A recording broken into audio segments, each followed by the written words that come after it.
All right, that's going to do it for us here on Good Day Chicago. Tune in to Fox Local to watch Chicago Now, which starts right now at the top of the hour. See you then.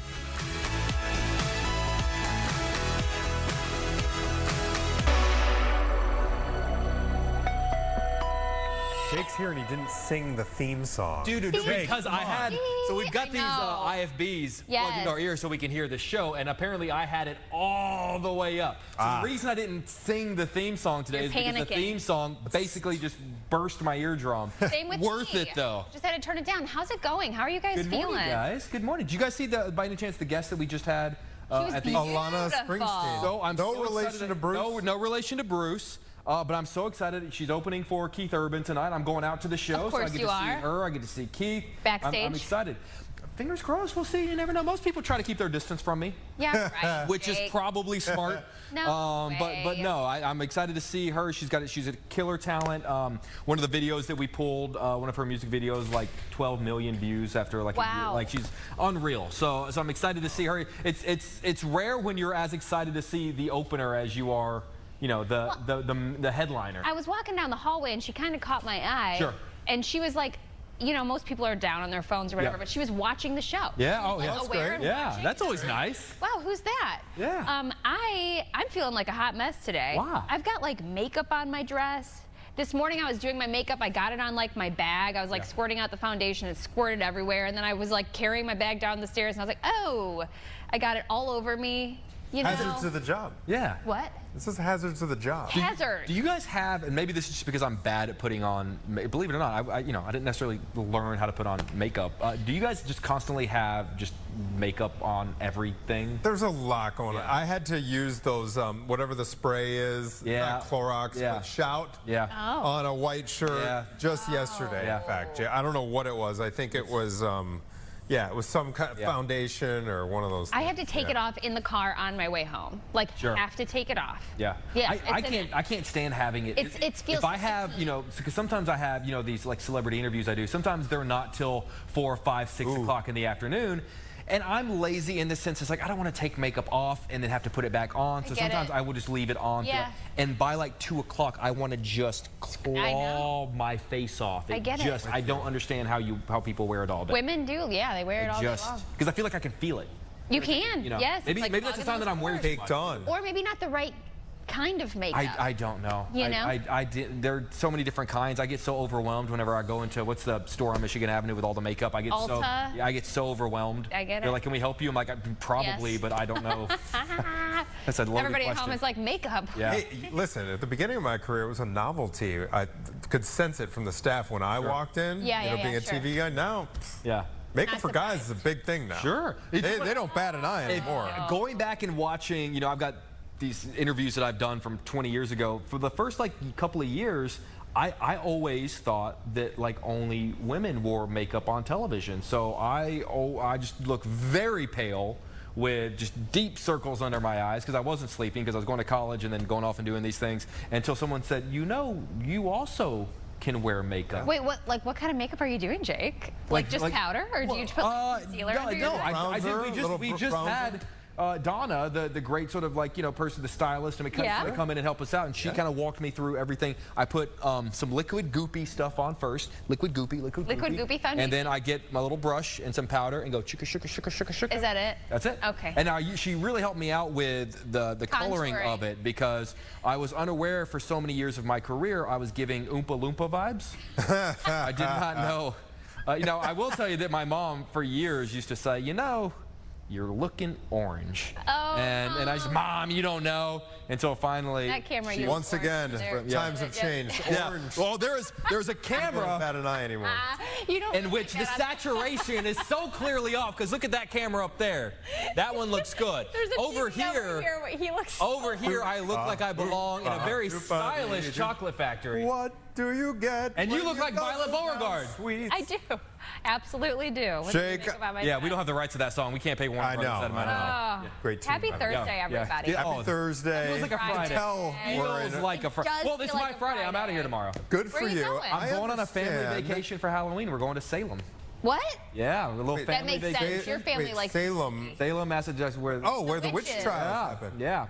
That's really interesting. We're doing a little Halloween fall trip with the family. That's cool. Yeah, we're excited. I'm very excited. My family, we're all very into like, scary movies. Macabre stuff. Yeah. So we're gonna be talking about zombies a little bit from Like real life zombies. real life. Apparently they exist. No, zombie experts exist. Yeah. that's cool. That's a thing.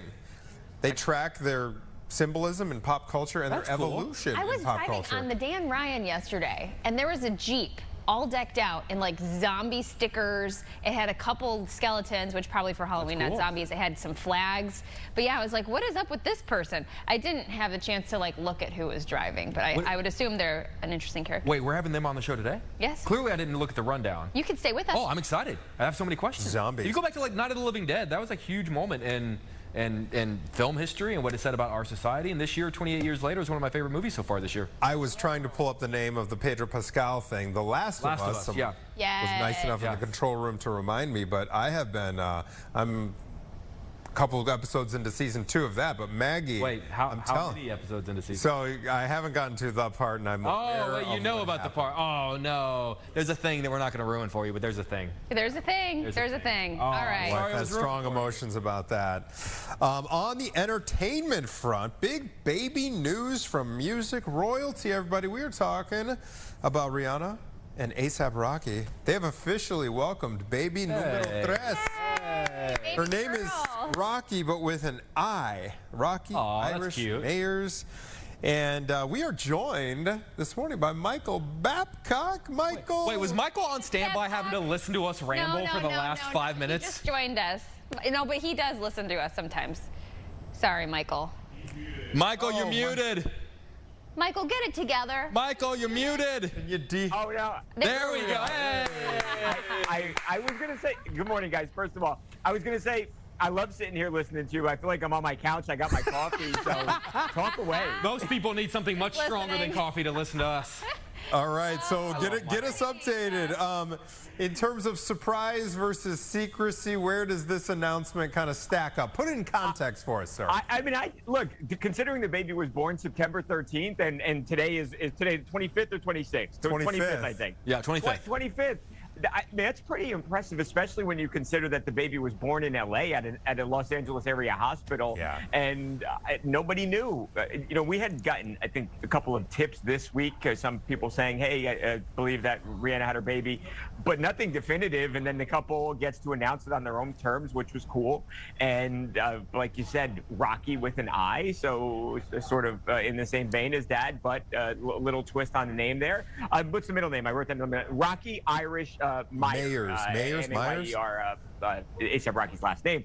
And it's their third baby. It's their first girl. They've got 2 boys. So little baby Irish has 2 big brothers. And by all accounts, happy, healthy, and really excited to welcome the new addition to the family. Oh, baby. Wow. She's going to have 2 big brothers looking after that girl. That's it. And can you imagine how beautiful she's going to be? I mean, this baby's got it going. You're not kidding. I'm so and happy it was a tumultuous or a turbulent couple of months here. I mean, people may remember that A$AP Rocky, he was on trial here in Los Angeles, and he was facing really serious charges that could have put him away for a really long time. And he comes out of that trial and that case with a massive win. So that's behind him. And then they've got to just be excited about the pregnancy. I know that was a big stressor on their family. Will he be there? Will he not be here? Well, he's here, and everything is good for them right now. Now, I know fans, would probably like her to birth an album as well, but I don't know if that's happening. Yeah, well, you're up in the middle of the night. Who knows? Maybe your creative juices get going around 2 a.m. for that wake-up call. Right. Maybe she starts writing. Exactly. Okay, so moving on crossed. to Sean Diddy Combs. He's back in federal court, and this time not to fight charges, but to try to undo them. Yeah, so he is set to be sentenced on Friday, not tomorrow, a week from tomorrow, on October 3rd, in the federal courtroom in New York City. And he is facing technically up to 20 years in prison. He's not going to get 20 years, but what is he going to get? So prosecutors are asking for somewhere between 4 and 5 years. Diddy says, I've already been in jail for a year. Just let me out. I've served a year. Again, essentially, that should be good enough just let me out. Well, before that even happens, the sentencing in 8 days, the attorneys are in court today, and they are arguing for one last time to try and get the judge to overturn the conviction for these 2 charges.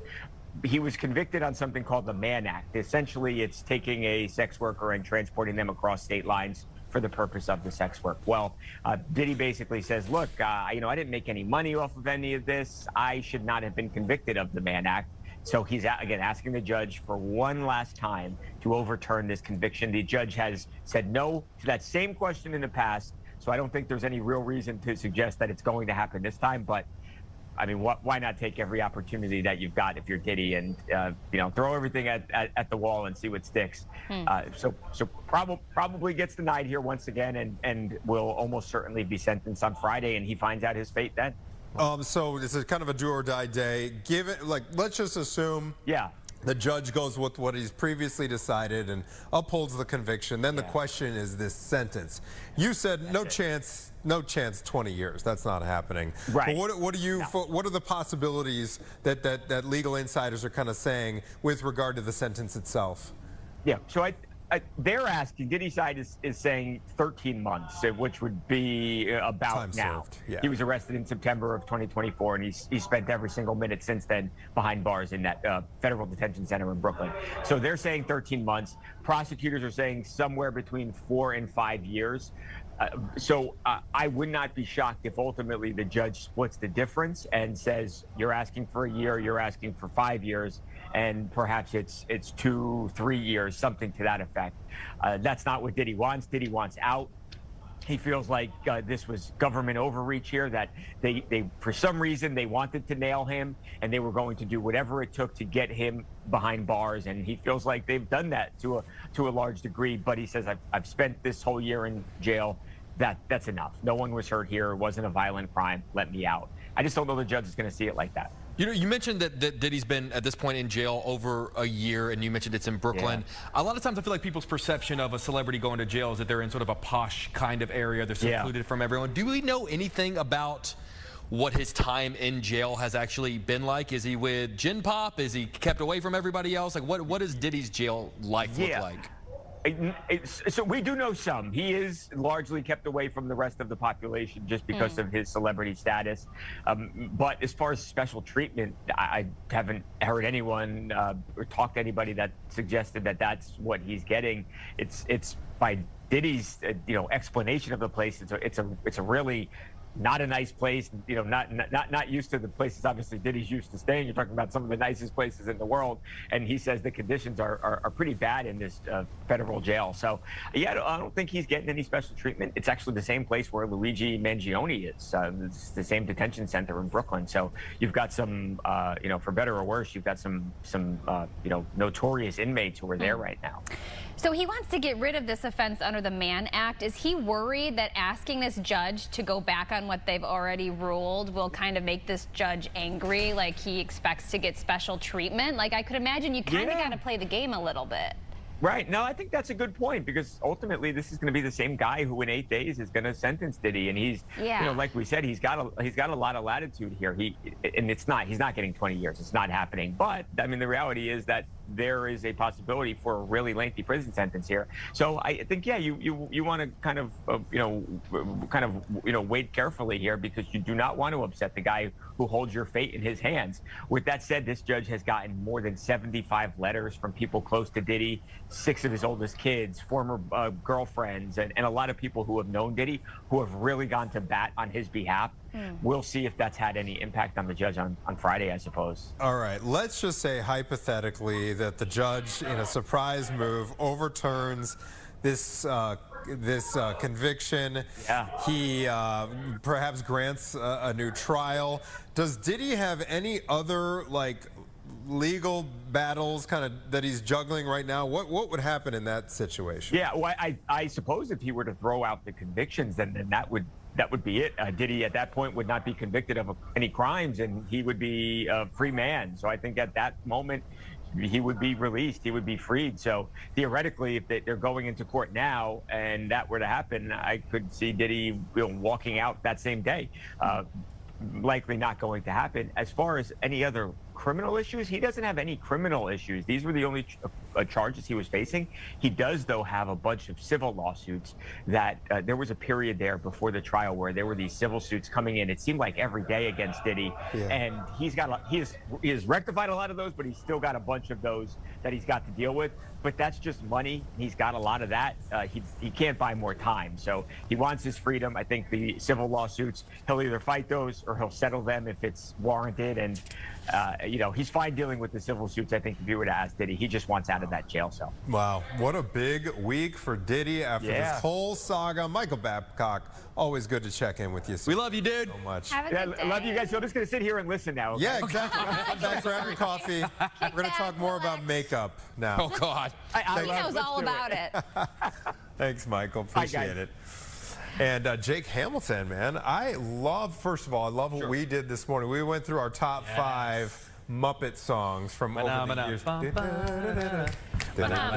It was, I mean, I didn't realize that so many of those, they've just banger after banger, after banger, iconic status. You know, I'm not a club guy. I've never been a guy that goes to clubs. If they play Phenomena, I'd go. I'd go to a club on repeat. That. Well, no, you got to throw a little Rainbow Connection in there. You got to throw, you know, Man or Muppet. I'm gonna have to play that in the pickup line today for my kid. Well, no, I already told Jake. I'm saying it on record again. That 2011-2012 Muppets movie starring Jason Segel is so good. Because you know he's a huge Muppet fan. Yeah. Remember, I don't know if you guys saw Forgetting Sarah Marshall. Yes. One of the plot points in Forgetting Sarah Marshall, he's writing a Dracula puppet musical. He loves Muppets, which is why he ended up writing the Muppets movie. He's a great writer. If you saw Shrinking, so yeah, if you haven't seen the 2011 The Muppets movie, so good. It's fantastic. It's him. It's Amy Adams. I've never heard. I have not heard a negative review of that movie. It's weirdly good. I remember covering it in LA and seeing it out there, and like 20 minutes in, I was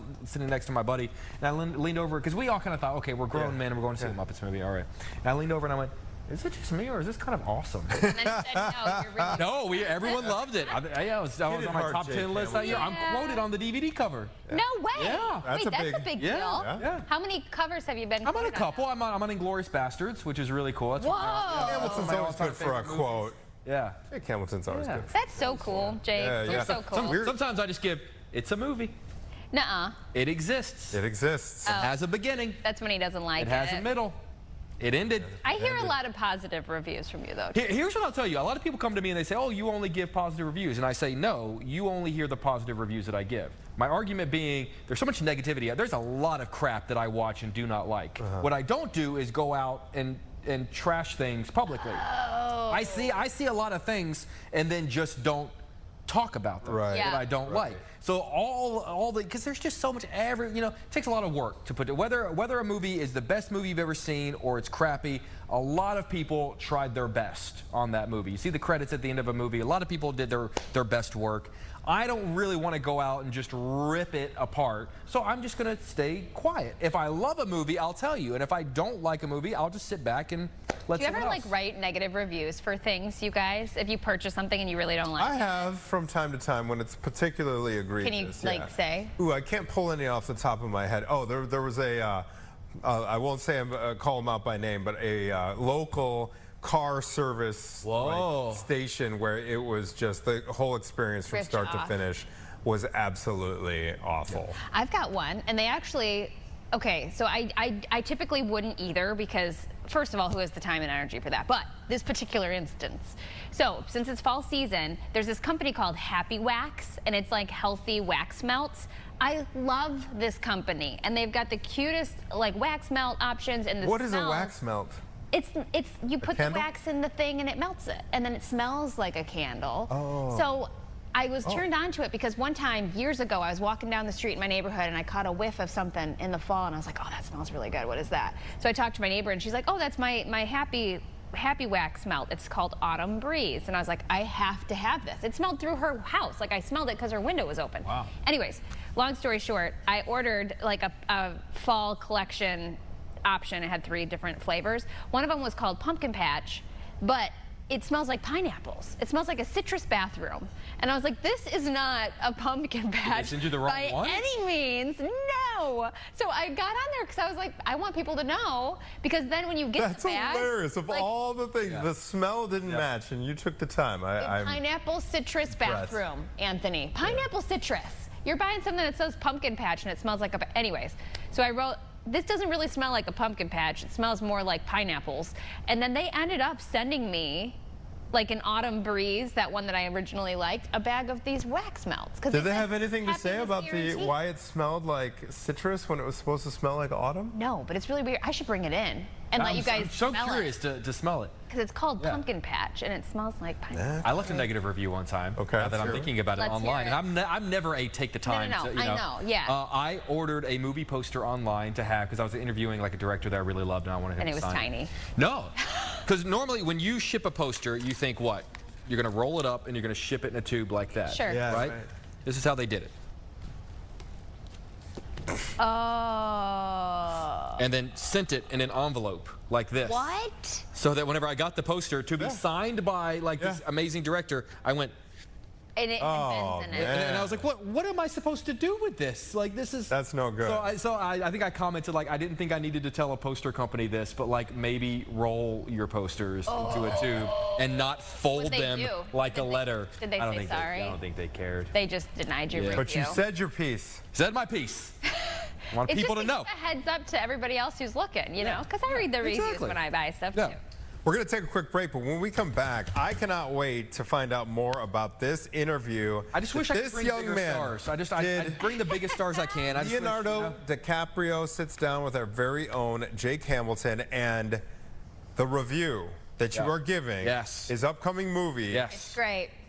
I haven't heard, and this is not an exaggeration, I have not heard Jake Hamilton gush about a movie in this particular way. I don't think ever. It's been a long time. I'm going to say ever. A long time. Okay. That interview and a preview of that movie when we come back here on Chicago Now.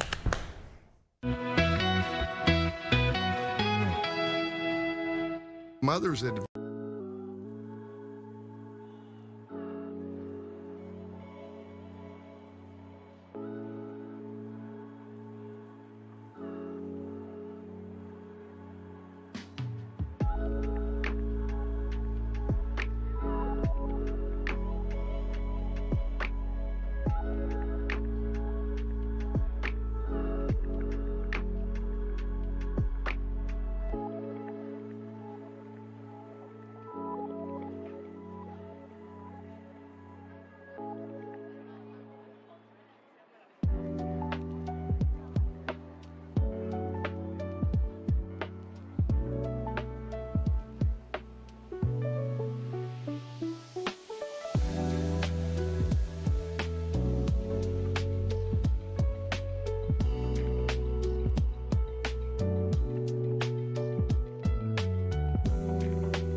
God.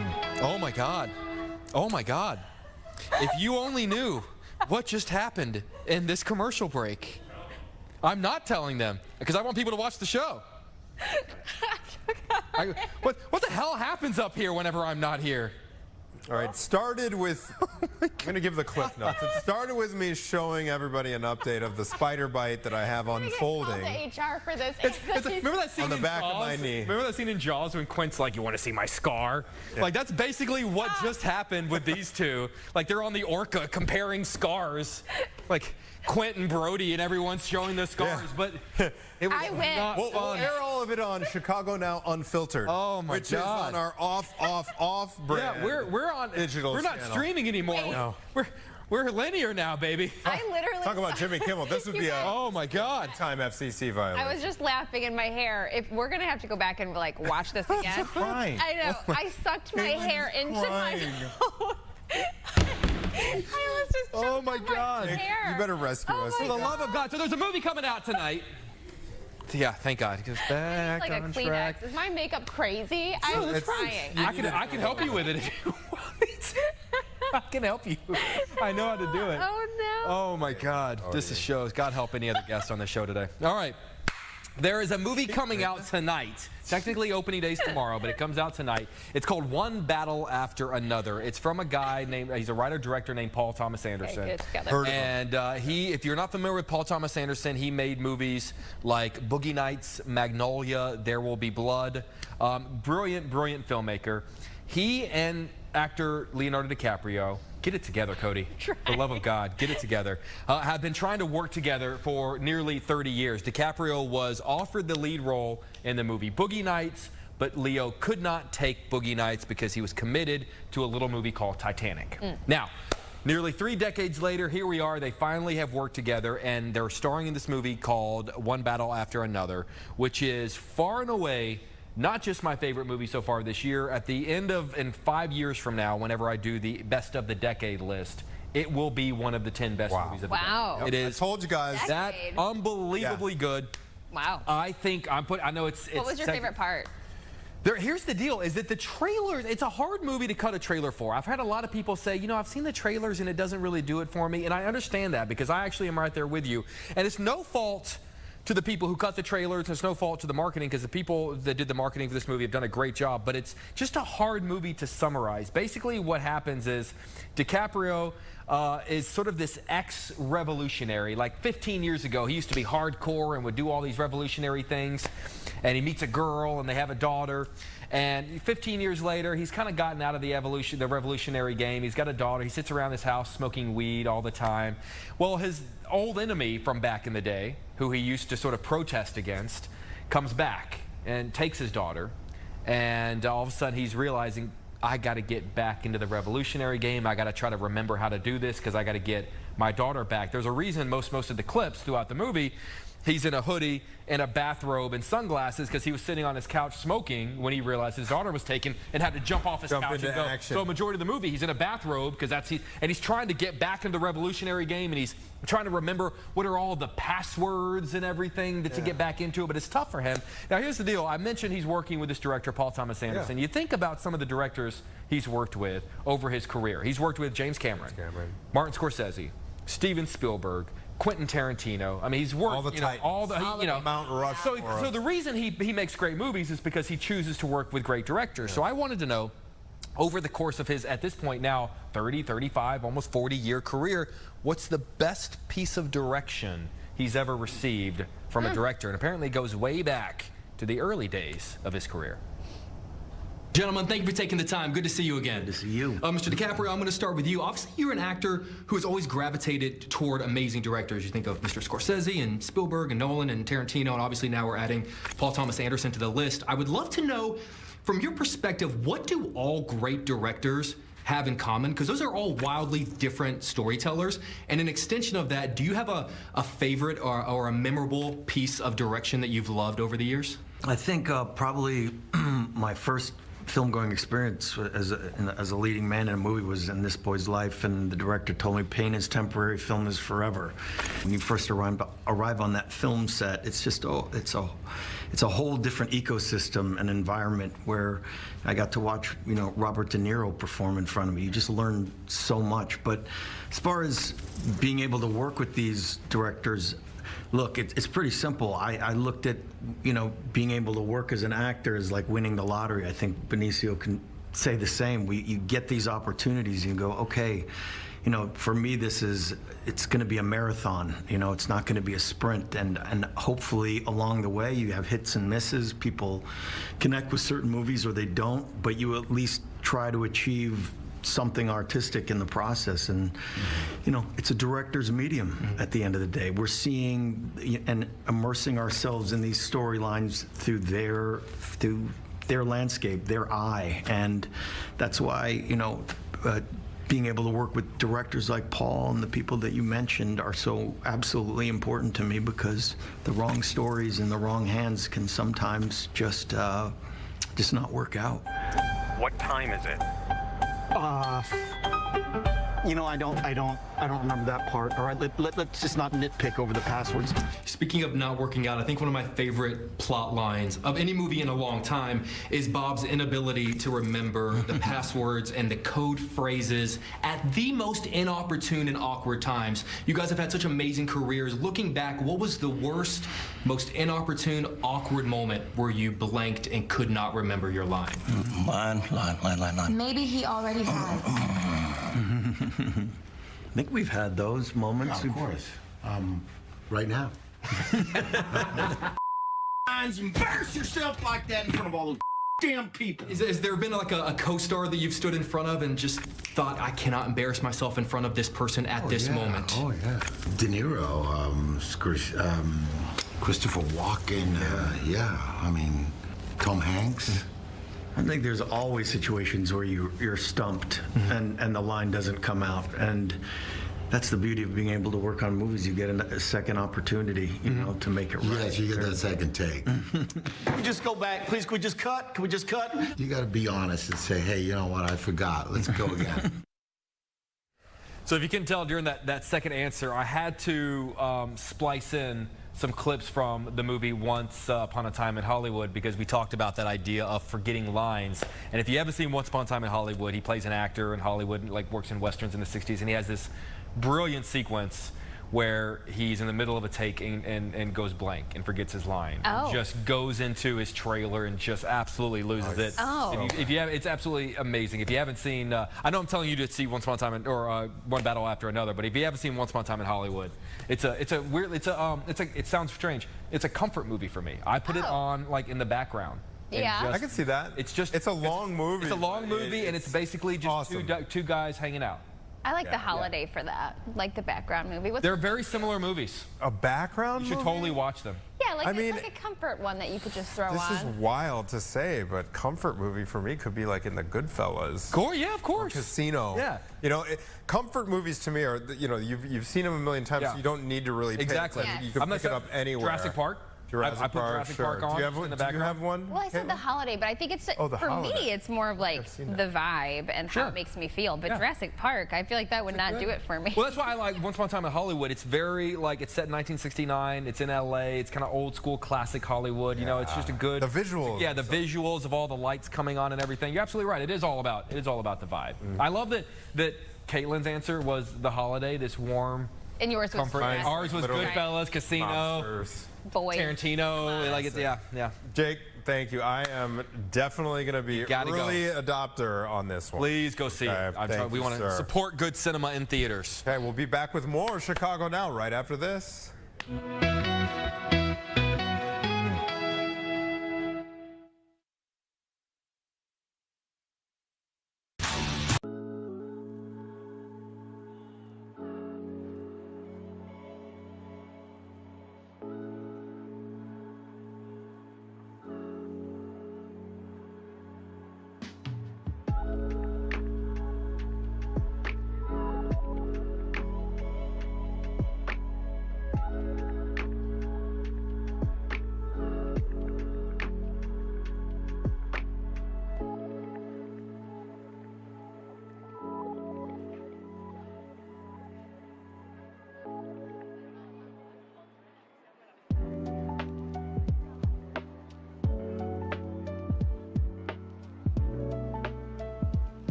I've seen from her perspective. Like, zombie experts are a real thing. Yes. I was thinking that zombies might be a real thing. Yeah. You never know. You never Zombie know. experts, though, they're a real thing, and I know why. Like I can say that with confidence because we have one in-house. Scott Kennemore is the national best-selling author of Zombie in Chief, Eater of the Free World, and Zombie Illinois. Yes, sir. Which is about what you said. This one is about like basically a zombie.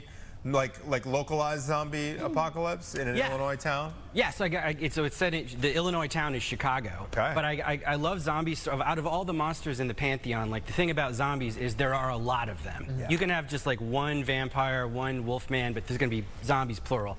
And they're like a stress test on the community. So I got to thinking, how would Chicago react? How would its politicians, leaders, news people react if there was a zombie attack? Happening? Right. So why zombie? Is that why? Because of the storyline that you can make, or like what draws you to zombies? So I love that they're like they test the sort of moral fortitude of a community. So in Zombie Illinois, the idea is the mayor of Chicago is one of the first people to be eaten by a zombie. So that means the vice mayor is in power. But do you guys know what happens under Chicago's Constitution if the mayor and the vice mayor both pass away? No, I didn't know. The answer is the city council gets to vote on. They get to elect a new mayor. So the idea is chaos, the grid goes down, mayor is dead, and the city council is like, well, if we can assassinate the vice mayor, make it look like a zombie did it, we can put our own person in power. So my hero is the daughter of the vice mayor of Chicago, so she has to protect herself and her dad from zombies, but also from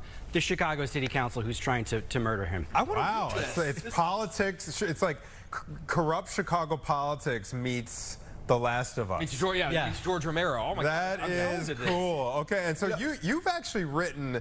We're seeing the covers of a couple of your novels. You say you've 3 of them. You've actually written what, upwards of 10? Closer to 10 books about zombies. Yeah. This is unbelievable. Okay, so all right, what first drew you to this specific genre of monster? Well, I like horror that is sort of funny also, and like something is just amusing about zombies, that they have all these things that are wrong with them. They're falling apart, they're smelly, they can't eat, they can't cooperate, and yet they're gonna get you, right? Yet nothing holds them down. They're just implacable. They're coming for you.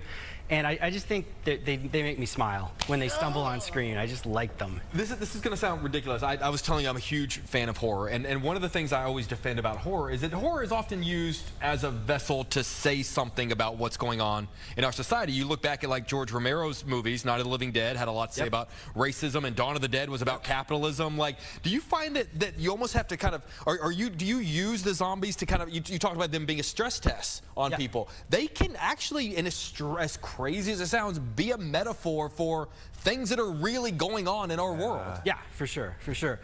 So I have a lot of conversations with horror writers about like the different, like, so vampires would be popular for a while, and then it swings to zombies, and then it swings back, and we're like, what is going on with society with that swing? And what we seem to agree on is that when it swings to vampires, like, the economy is doing well, and people are feeling fancy, like they're well dressed. Oh, that's so interesting. It's sort of fancy lads of the monster world. Whereas when things get sort of like, lads. yeah. But like things are tough, and you want like a Joe six-pack blue-collar monster who's like not trying to look fancy, not trying to be dashing, just like up out of the ground, gonna eat your brain, no frou-frou. Goes back to, so the zombies are the, like, you know, leaner times, calls for a rougher monster. You know what's funny about zombies? Have you guys ever, when you're in your house and it's dark outside, or like you're inside, your family's inside, you think like, okay, what would happen if there was a zombie apocalypse? Has that ever crossed your mind? Yeah, sure. Okay, because it's crossed mine too. Yeah. It's almost, but to your point, it's almost the least scary of the monsters. It's not a vampire that can like break into your place. They're kind of dumb, right? Yeah, they're a little. Like, oh, the door's locked. Although, hey, like, where I am in Last of Us, they're starting to evolve. Or like the 28 movies, the 28 days later, months later. So they can get into your house, basically. It just sort of depends on what iteration. I'm sorry, I don't know why I'm speaking. You should be the one. Please. No, I'm going to shut up. You're the one that, I don't want to answer this question. I'm a big tent zombie guy. I love all the fast zombies, slow zombies, smart zombies, some dumb zombies. There's smart zombies? Yeah, but what I like the most, I like the dumbest, slowest zombies personally, because they're a referendum on your bad choices that you're going to make. Because this monster should not. Wait, what do you mean by that? Well, I think you are going to act out of like the 7 deadly sins. Sure. You'll be slothful or lustful or angry. And because of this, you will make mistakes. And these zombies, which are like slow and can't communicate and they're still going to eat you because you will make such bad choices. So, okay, so like exactly 28, you know, I keep using the 28 movies or Walking Dead, where like I think the new generation of zombies, they've sped up a little bit. Not a fan of those? I like them all. Sure. I did once. I'll name drop. I got to meet George Romero. Who passed away. Man, that's huge. Yeah, but he would say, you know, like being dead shouldn't be a superpower, right? So he didn't see how like a zombie gets up and it can leap a building and run faster than you. That just didn't make sense to him. So I like the more like desiccated, falling apart. But I find, you know, oftentimes, you know, in these zombies movies or TV shows or whatever the case may be, the sort of the realization that we as an audience have halfway through is that the most dangerous people are often the ones that aren't zombies yet. So in what way do zombies sort of actually say more about the people that are alive than the people that are dead? Yeah, so I think this is like an American horror trope that goes back to like Rod Serling, Twilight Zone, like monsters on Maple Street. Like, do I really trust my neighbor during a stress test? It seems like our community gets on fine. Do we really trust each other during a stress test? You know, my city councilman seems great, but would he try to assassinate the vice mayor and make it look like a zombie did it if he had that opportunity? Everyone's different during the zombie apocalypse. That I can't say it better than that, and I'm a writer. Everyone's different during a zombie apocalypse. Well, yeah, of course. So if people are interested in reading your books, are they spooky? Are they scary? Are they more interesting? Are they funny? Like, what should people expect for your genre? I hope they are all three, spooky, scary, and funny. I don't recommend them for children. Little kids? Okay. I'd rather not make a sale than get an angry letter. So, like, some gore and some 4-letter words. I grew up reading Stephen King, man. I grew up, like, I would have loved this at a young age. This would have been, you know, I would have loved that. Now, like Goosebumps back in the day. Is it Goosebumps level or is it above Goosebumps I would say level? above, a little more intense than Goosebumps. Got it. Scott, tell us about this event happening. I understand, is it next month in Riverside that you're a part of? It is in Riverside, but it's also just like, I give talks at libraries a lot in the month of October, so you can just Google my name. This is your time to shine, my friend. On November 1st, I go back into a coffin and no one calls me for a year again. But I give lots of talks at libraries with audiences about zombies, and I do a presentation about the evolution of zombies, because I think it's interesting that if you said like, hey, that's a zombie, to someone in 1890, they're going to picture something different than someone in 1960, and someone in 60 is going to picture something different than today. Wait, so, like, can you explain that? How did it what change? was it in the 1800s? What was their version of a zombie? They had zombies in the 1890s? They definitely had zombies, but so the idea was zombies were in Haiti, and they were created by like a Bokor, sort of like a witch doctor type figure, and it was sort of like a hypnotized person. And zombies were scary because you could say like, hey, zombie, like go over there and beat up my friend Bill. And the zombie would just do it, and you couldn't reason with him. Whereas by the 60s, George Romero comes along, zombies are like automatically ravenous.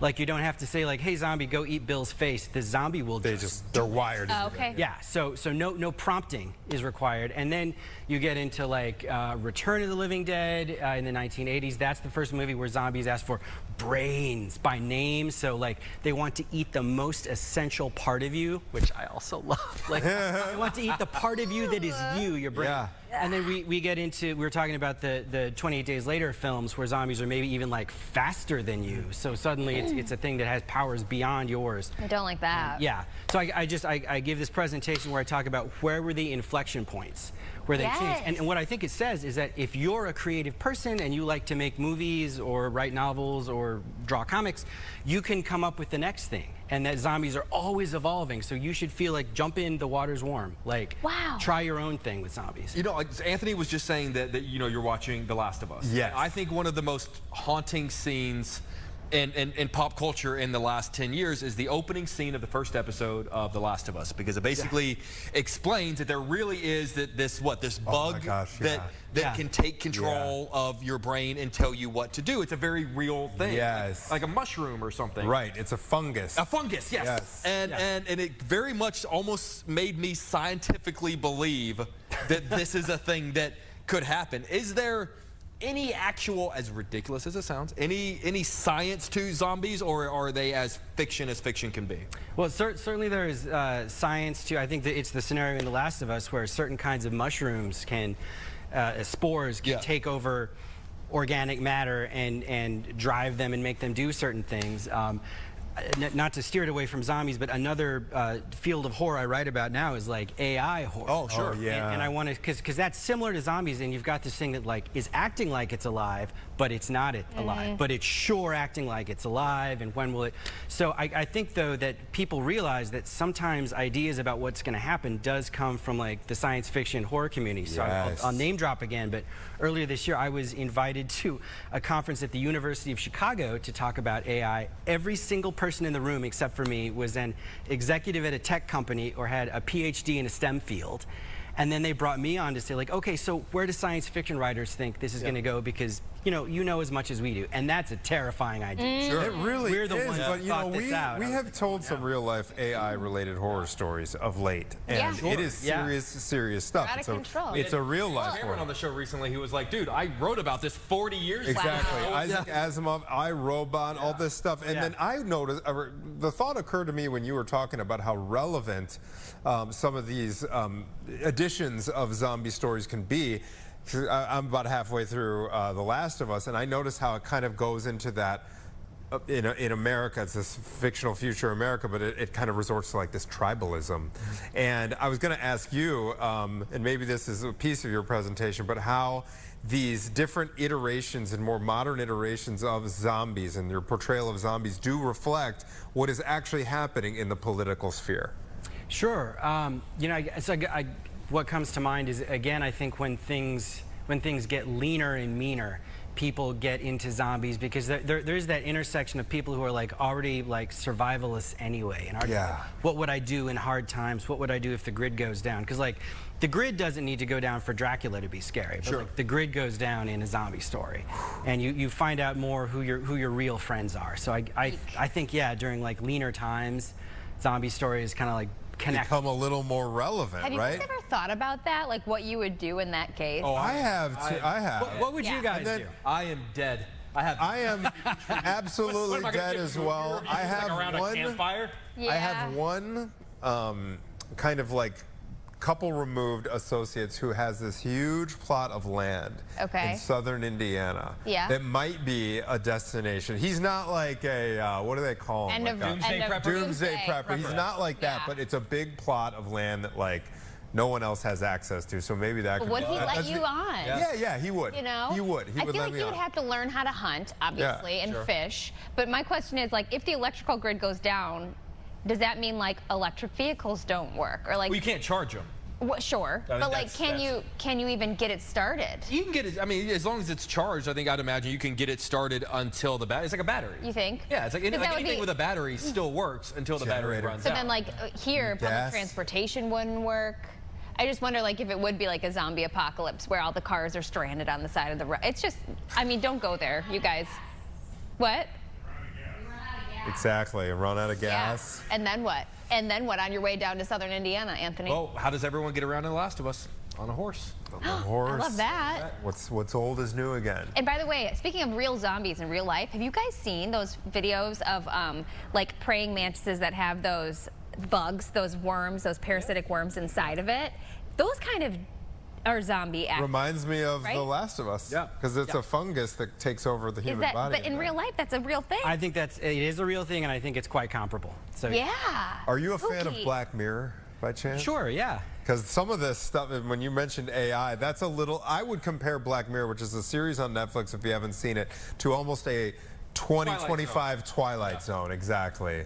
There's some very compelling content there that makes you think. Yeah, for sure. Yeah, moving forward for you and your writing career, do you think you're going to switch genres, maybe do something else along those lines? So for me, I'm switching genres, which is doing just like a straight-up haunted house book. Yeah, there you go. Love it. There may be zombie-ish type creatures in there, but yeah, so I'm going to probably stay in horror, but I gotcha. This is your time to shine. October 8th, a Wednesday. Do I have that correct? That you're going to be at the Riverside Library. And the title of his discussion, Evolution of the Modern Zombie. Scott, thank you so much. Check out his book. Thank you for having me, guys. Yeah, love it. All right, it being the fall, we are on a deadline to get to the Butterfly House Chicago, which is located at Navy Pier. Just 1 month left for the public to visit, and we're going to be speaking with the curator of this wonderful exhibit when we come back after this short break.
If you're listening to us, I bet you have so many interesting conversations going on at your house or at work about what we were just talking about, because I feel like great conversation. It is, yeah. What we were saying during the break is it's a little scary how strangely relevant it is in these times where it's so complicated. It's a reflection of really what's going on in the world. Yeah. Exactly. Okay, so we're switching topics now to something a little bit more majestic. Butterflies. The Butterfly House Chicago at Navy Pier has just 1 month left for the public to visit the butterflies this season. The house has dozens of live butterflies from around the world, and joining us right now from inside the house is Joseph Rudy with the Butterfly Company. Hi, Joseph. Good morning. Hi, good morning. Thanks for having me. So let's talk about this Butterfly House at Navy Pier. What can people expect if they make it out that way?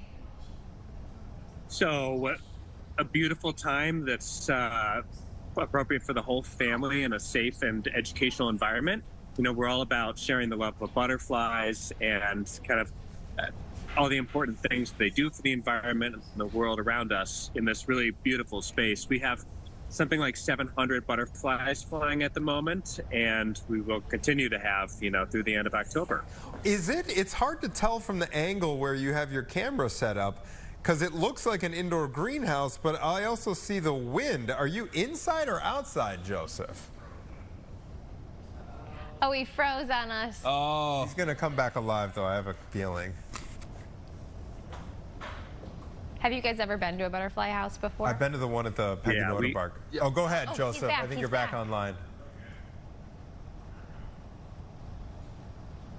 We are inside, so it's an enclosed area. But we are a little bit, it's a stainless steel mesh that keeps our maybe we could have you away walk. From the birds. So, you know, the sunlight comes through and a little bit of breeze comes through. Okay, that's what we're saying then. And maybe you could take a little walk, a stroll to wake up your phone a little bit there. Okay, this is fun because we get a little walking tour as you're going. It looks absolutely beautiful. You said there's about 700 of them flying around. What kinds of varieties? I mean, everyone knows the monarch, but what else is in-house there? What guests do you have? So we have 65 different species at the moment. From Ecuador was our latest shipment, but we also have a group of butterflies from Malaysia and the Philippines. And they're constantly changing. You know, butterflies generally only live a week, 2 weeks. It's pretty short. What? So our group of butterflies is constantly changing. Monarchs, of course, are an exception to that. Monarchs live a month, 2 months, or many months if they are the super generation of monarchs that are actually doing this migration right now down to Mexico for their wintering grounds. Wow, that's beautiful. Oh, look at that blue one. What's that bright blue one we just saw? It looks like a neon blue. It's called a morpho butterfly, and they're incredible. They're like a big electric blue butterfly. And we have lots of those in here right now. They're kind of a crowd favorite. They are just incredible. They live in South America, though, and they do not do the big migration that the monarchs are about to do. Wow. Joseph, I have a question for you. You mentioned, 700 different butterflies there, and you guys are there till the end of October. When it's time to wrap it up and time to pack up, how do you get all of them ready to go to move to the next location? You can't just call them over and then, how do you gather all of them? I would say, hey guys, the bus is here. Everybody pack your bags. No, like I said, it's butterfly lifespan is a week to 2 weeks, sometimes 3 weeks. So our last shipment of chrysalises, the little pupa that a butterfly comes from, arrives in about a week and a half. So it's timed really well. So the last group of chrysalises arrives, and by the end of October, we're kind of on our last little butterfly residence. But we will have some additional bugs. So we're going to have some incredible insects towards the end of October for an educational exhibit. We're not going to have any spiders, but we will have walking sticks, giant beetles, and fun things for kids to interact with. Wait, what's the difference between a walking stick and a mantis? Or is a walking stick a kind of mantis? They're closely related, but mantis have a slightly different physiology to them. The mantises are also carnivorous, I think, as one of the anchors was saying earlier, and walking sticks generally are not carnivorous. Okay. So closely related, but not the same. What about the monarchs? You said some of them live a couple months or even longer if they're making that trip. Are you going to have some monarchs at the end of this season where you're just going to open the door and let them go? We do have some monarchs here, but we cannot let ours go because if they're in a controlled environment like this, the government doesn't want us to just set them free. That being said, we don't keep a lot of monarchs here. We have a couple for educational purposes, and so folks can see them close. But we don't have a ton because it's important that they're out in the wild contributing to the migration and their natural habitat. Plant milkweed, everybody. Hey, Joseph, we're out of time now. We only have a few seconds, but what do people need to know if they want to make sure to visit the butterfly house before the end of the season? We're open 7 days a week, 10 in the morning until 7 p.m. at night generally.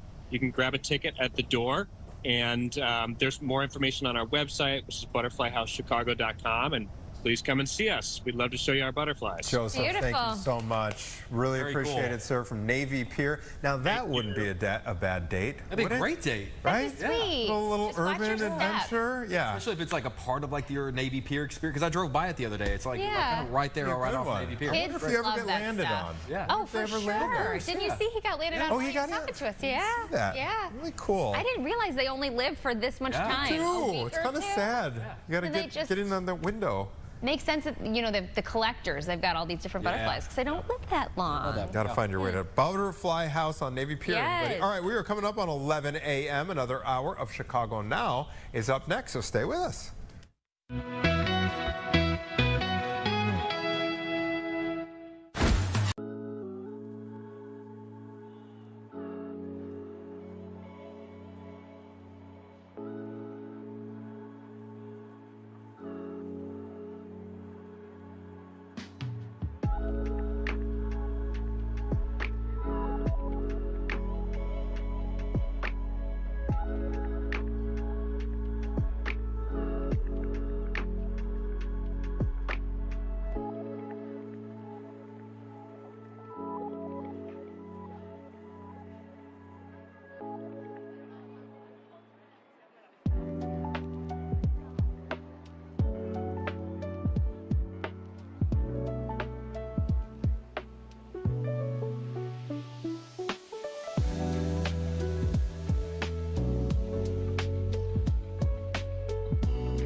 11 o'clock hour of Chicago Now. I'm Gabriela Primus. I'm Anita Blanton in for Tia today. Oh, it's how good are you to hang doing? with you. I know, it's good to have you back on the program. Yeah, this is such a fun show. I love that you guys talk to anyone and everyone. So we've got a lot to get to today. We do. You know, it's Thursday, so we talked to Block Club Chicago. We have a couple of topics, including one that I know you guys talked about a lot on GDC this morning, that ordinance. Yeah, it's going to decide whether the restaurants are going to allow dogs to come in. Correct? Alderman Knudsen, yeah, he is going to be speaking today at City Hall. So Joni Lum was there all morning, and it is a big talker. You know, whether all of the restaurants in our area are really, he represents Lincoln Park. So let's just say, I mean, it's not going to be an all city kind of thing, but whether they should all allow dogs in. And you got to think about the workers who would have to sanitize, the business owner who might have that idea that says, well, this is what I want my shtick to be, but then also the people who are on both sides of this like, yeah, sure, and others who are like, absolutely not. Yeah, you know what, Chicago has puppy love, but it'll be interesting how it plays out. But we'll talk more to John about that. Also, a new sports bar that's going up in Logan Square. Just for the ladies. Just for the ladies, fans of women's sports. So that's going to be exciting, plus so much more. Also, we're going to be talking about foodborne illnesses, how to keep yourself and your family safe, and when it comes to that. But first, we're talking a little CPS. Yeah, that's right. It's another big talker. Obviously, the school year just kind of kicked off, and whenever you have the school year to begin, there are a lot of questions about things. Parents have a lot of questions. Students have a lot of questions. So this particular aspect of things is a possible leadership restructuring. And when you think about a district that's as large as CPS, Chicago Public Schools, there are a million questions that come with a possible restructuring in middle management. So they're considering aligning this with the school board electoral districts. And if you think about that, the electoral districts are new. Yeah. You know, this is the first time we've had kind of a half and half type of school board where half of them were elected, half of them were appointed. So even that aspect of it is like, well, how would they do this? What would the impact be? You know, what kind of sway does that create? You know, how would it impact the learning? And the fact that the school year just started. I know. Yeah, wouldn't you want to wait until like the start of the next school year or the middle of one? Exactly. So we're going to bring in a Chalk Creek reporter, Mila Kumpanlova. I know she's a friend of the program as well. To talk about what this middle management, I guess my first question for when Mila comes on is, what are these roles? What is middle management for them, first off?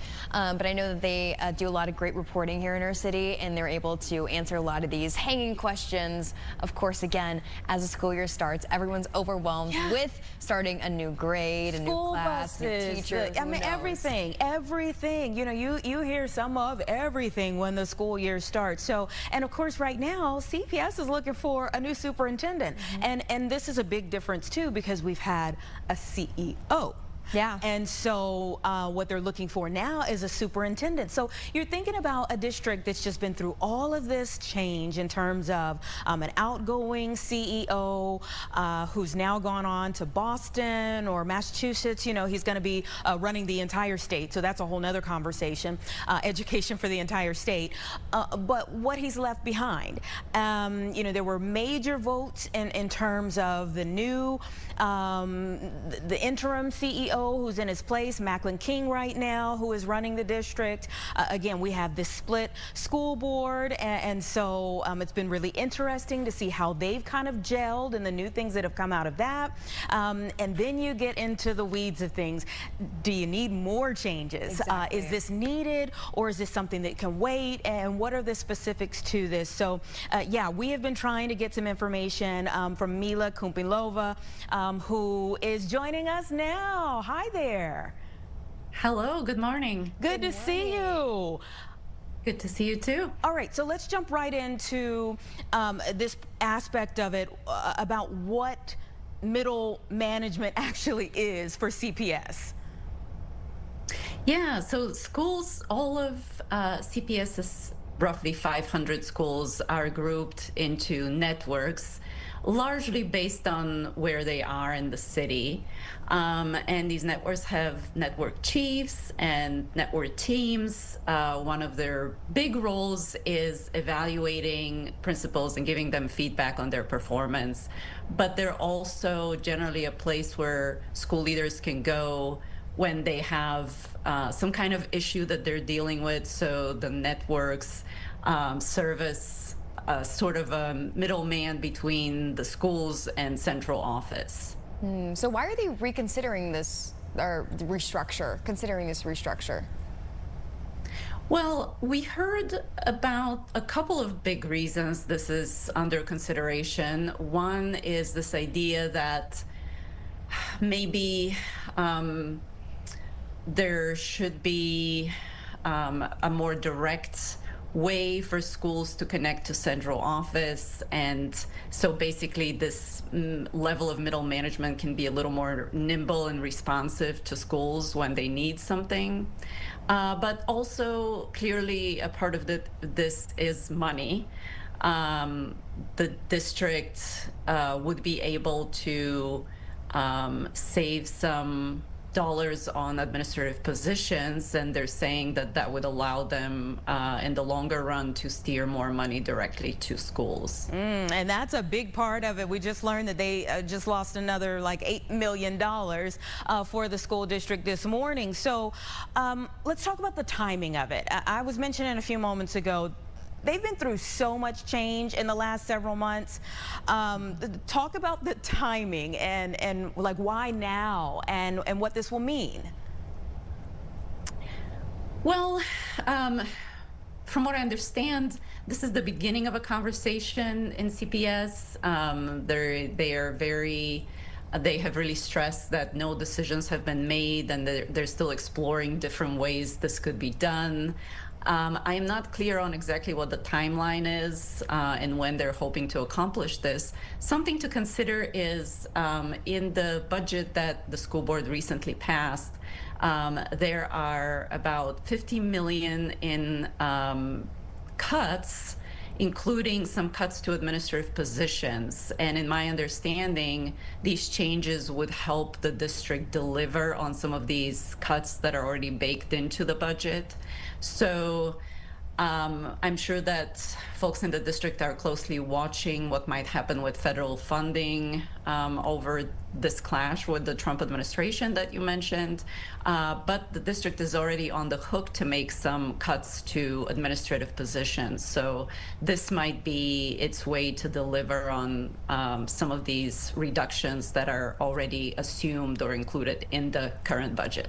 So it sounds like if this were to happen, right, because we know the beginning stages, like you said, that it really wouldn't change day-to-day things for the students or their families necessarily.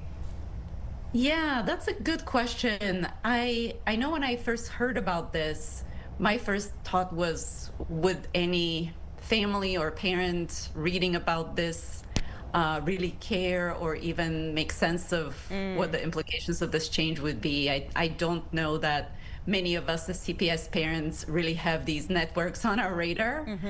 I think, so it seems like a bit of an inside baseball thing, but they have been a long-standing part of the district's culture and the way it's structured and functions. But I do think that some principals and some teachers kind of occasionally question how much do these networks truly do, and do we need the kind of the level of staff in that middle management layer that we currently have? Yeah, you know, that's one of the first people we should think about are the teachers. Exactly, that's what I was gonna hit on, is the fact that when you talk about middle management, yeah, people like pay attention to this whole CEO, superintendent aspect of things because that's the top of the top for the district, but maybe not so much what's happening in the middle, but it has its own impacts, especially for the educators. Yeah, I mean, I think you would also hear from, and we had a few principal voices in our reporting earlier this year, or earlier this week, and we heard from some principals saying, you know, maybe it would make sense for the district to be a little leaner in that layer. And we heard from others saying, you know, I do get a lot of help and support, guidance, troubleshooting from my network chief, and it's very unsettling to think that this person could potentially go away, especially in the middle of the school year. You know, Mila, I don't know how much you look, but what has been the response from some of the readers who've looked at your piece? We haven't heard a whole lot yet directly, but I can tell you that a surprising number of readers are reading that piece. Even though my first thought when I heard that this was happening was that maybe not many people would care. I think people do care, especially people who work in CPS and have a lot of questions about what this might look like and how it might affect them. And we still have questions as well. Yeah, I think anything that has like CPS restructuring put on it, people are going to look to see what is the restructuring and what does that mean for me. And I do think that, you know, when you talk about like middle management, sometimes the upper echelon of the management can seem a little far away. Like if I have a question, it's going to take a lot for that question to permeate through the layers to get to that person, versus maybe having somebody who's a little bit more tied to me, which is maybe to the point that they were making. Yes, exactly. That's something that some school leaders really appreciate. And it probably at the end of the day depends on who is this network chief. Is it somebody who is responsive and who works well with principals, or not so much? Mila, can you talk about anything else that you're working on when it comes to stories that you have coming down the pipeline? Well, we just had an update on the superintendent search that you guys mentioned earlier in the conversation. It seems like things are moving ahead with that, and the district is on track to hire somebody by the end of this year, the calendar year. So the school board is hoping to vote on a finalist by December. And what I'm hearing is that folks are pretty happy with the candidate pool. There's a sense that there's some strong contenders there, even though there were a lot of concerns going in that some big city administrators in other parts of the country might be scared off by some of the turmoil that we've had in CPS recently, and by the large school board that's at this point partly appointed, partly elected. Obviously some political complexities that can be a little daunting for school leaders, but apparently it's also a really high profile position with challenges that some district administrators find energizing. Yeah, it could like make or break you.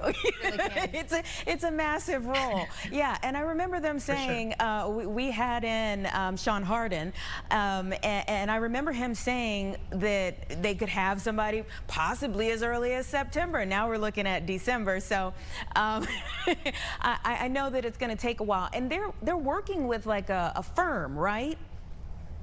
That's right. So they are working with a Chicago-based firm called Alma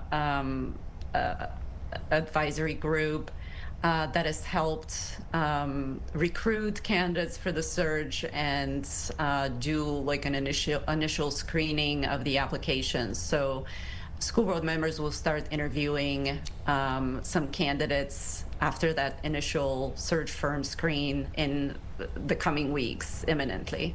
Okay. Tough job. We'll be on the lookout. Somebody's got to do it. Thank you so much, Mila, for coming in. We really appreciate your time. Thank you for having me. Absolutely. Great conversation there. I mean, everything connected with CPS, it has so many different legs to it. So it's great to have somebody come on. Chalkbeat, they always kind of have the details into things. Sometimes we give like an overview, and they're getting in the weeds there. It is good that Mila's honest. You know, she didn't know if that story was going to be that successful, but obviously people are paying attention with what's going on with There CPS. is some interest for sure. So we've checked in with Chalkbeat. We always love checking in with Block Club Chicago as well. Our friend John Hansen is always on hand to give us the latest on what's happening in the neighborhoods, and we always appreciate him so much for cluing us in. And there are some real talkers this week. Oh, yes, there are. We'll hear about it after the break.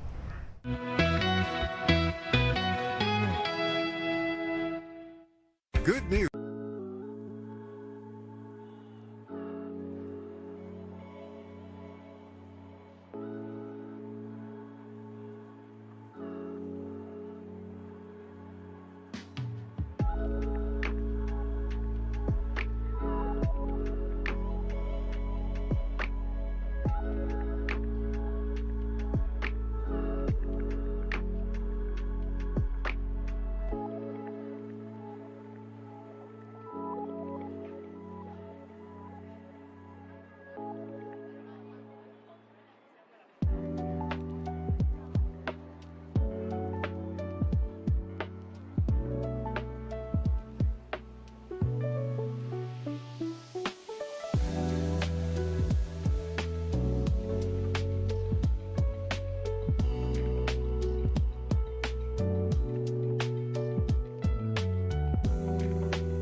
Welcome back, everyone. As we mentioned, we have our friend from Block Club Chicago, John Hanson, on board, and I can't wait to get through these topics today. These are some good ones. Ooh, they're juicy. I got my tea ready to spill. There we go. Spill the tea. Okay, let's start with, like I told Anita, something that Good Day Chicago was talking about, and our viewers, as part of our Insta poll, they had, they put in their vote, didn't they? Oh, they sure did, and they said a resounding no. We're talking about whether dogs should be allowed in all restaurants, and specifically this ordinance that Alderman Knudsen is proposing today at City Hall. Yeah, I am glad the viewers are correct in this. I think it is such a bad idea. But I do want to give the credit to the alderperson. Right, this is just my opinion, not Block Club's opinion. But the alderperson has at least stipulated a lot of rules that would go along with this. First of all, this is not mandatory. It's not like a Linnea is going to have a German Shepherd at the table with you. Or this for your $500 meal. Right, no, exactly. I mean, I don't think they would anyways. It's up to the restaurant where they want to do it. If they do it, there's like a bunch of extra rules. First of all, 1 dog per person. Second of all, the workers can't pet the dogs. How hard is that going to be if you've got a really friendly dog and the waiter or the waitress wants to come by and pet them? Well, apparently they're not going to be able to do it. The floors have to be washable surface, so it can't be like a bunch of carpeted areas, shag carpeting where the dogs are going on. And you can't like have them lick the plates. You can't feed the dogs there. So and they have to be on a leash. You're turning us off right now. Which I appreciate. But like, I just feel like, and look, service dogs is a whole other animal. I mean, literally and figuratively. Yeah. And right now, those are allowed, and I can totally get and understand why that's an important part. But I can just see this going crazy, right? Like, people love their dogs, and I love dogs too. We don't have any, but my brothers both have dogs, love their dogs. It's just when I'm eating, if I can avoid it, I do not want a furry thing anywhere near me. I am a dog lover. Like, I will sit outside the restaurant, and people see me on a regular basis, like randomly talking to people's dogs, or if someone has their dog outside of the grocery store, I'm like, oh, you can go on in. I'll play with your dog till you come out. Like, I love dogs.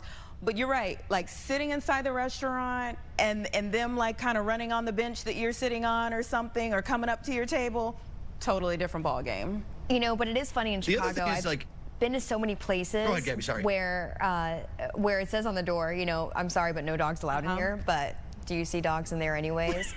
Probably not service dogs. Yeah, kind of do. All right, John. Well, I'm sorry, I interrupted you. One thing I will say is that the fines would be like $200 to $1,000 per violations, and you know the city is going to go inspect it. You know how the city likes to inspect, and they're going to be doing it. So I can imagine some restaurant owners saying, "I like the idea in principle," and we applaud Alderman Knudsen trying to make restaurants. Look, restaurants have struggled over the last 5, 6, 7 years. Anything we can do to make restaurants a better place for people to go, which is why that's my only part of me that goes, hey, if there's a restaurant that wants to do this, can do this well, can afford to do this, and it's going to bring a bunch of new clients in and they can do it in a safe way, sure, I guess, right? That's the only one where I'm like, well, maybe, because they've had a real tough time keeping open our restaurants, and they need the help. I can just see a lot of restaurants, though.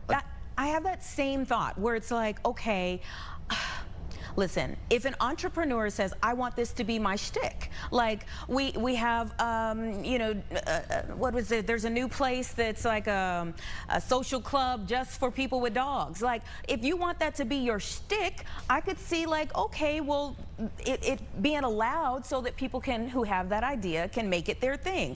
But you just worry about like opening that can of worms and then it's like, oh, well, everywhere you go, this is allowed or something like that. Yeah, I would definitely want it to be like strictly enforced, those rules, right? And I just feel like that's hard on restaurants to do. Like, how do you control a dog to like be like, it can never touch a utensil? Yeah. What are you talking about? Dogs are or if they crazy. have an accident. If they have an accident, it's still an animal. What if they have an accident? I think that's, while you're eating your meal. That's part of it. There's also dogs that are for patios and not patio dogs. My parents have dogs that are not meant for patios. You know, they're not chill by any means. Let's talk about this highly anticipated sports bar that just opened up in Logan Square. Yeah, this is cool. This has been, you said highly anticipated, Gabby. I think you're right. This has been a long time coming. It's called Babe's Sports Bar, and it's at 3017 West Armitage in the Logan Square neighborhood. And this is a bar that is going to pride itself on playing women's sports on the televisions and having the volume up. Every now and then you go to a sports bar, you can see maybe the Sky game, right, on one of the televisions. Sky have gained in popularity. Of course, they won the championship a couple of years ago. Women's Olympics events as well. I mean, there's all sorts of women's sports that are happening now. The NCAA tournament, come tournament time, women's hoops is huge, and Babe is opening up this Saturday officially. It had a soft launch last Saturday to be this place, to have this place where men can go and don't expect to find and don't expect that, oh, just because there's the Cubs game on, we're going to turn the Cubs game on tonight. No, this is going to be for women's sports only. And Nora McDonald Johnson, who opened it, she's a former rugby coach, a former player herself. She says, look, there's a lot of women's sports fans, men who love women's sports.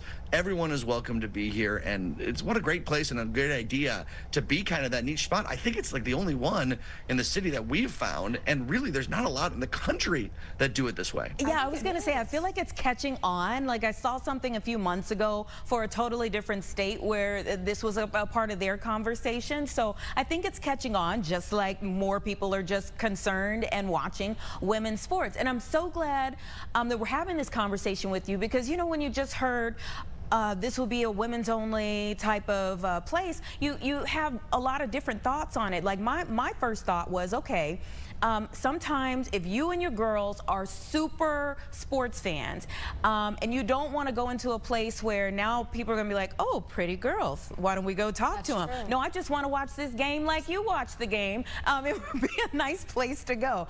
But it's nice to know, no, this is really focused on women's sports.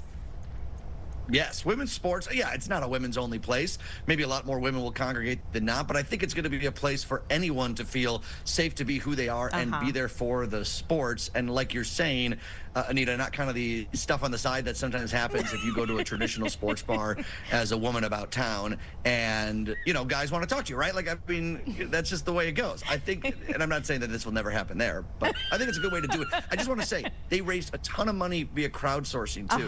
Like $75 grand for this. People want this, and a lot of women came, and men too, I'm sure, to donate $1,000 each. They get a little plaque on the wall, right? Like smart things that they did to get more people involved. And when you get, and look, Walk Club Chicago, we started as crowdsourcing, right? And look what we were able to become, a giant news organization, right, in the city. But because we had the buy-in from the people that wanted it, they were our first supporters and our loyal supporters. And nearly every darn one of those people that donated to us, and I'm sure the same thing will be for Babes, are still here 6-7 years later. Yeah, and I wonder if any of the organizations, the teams are, you know, if they're having some conversations with some of these teams, like an official bar, you know, like the Bears have some official bars this year.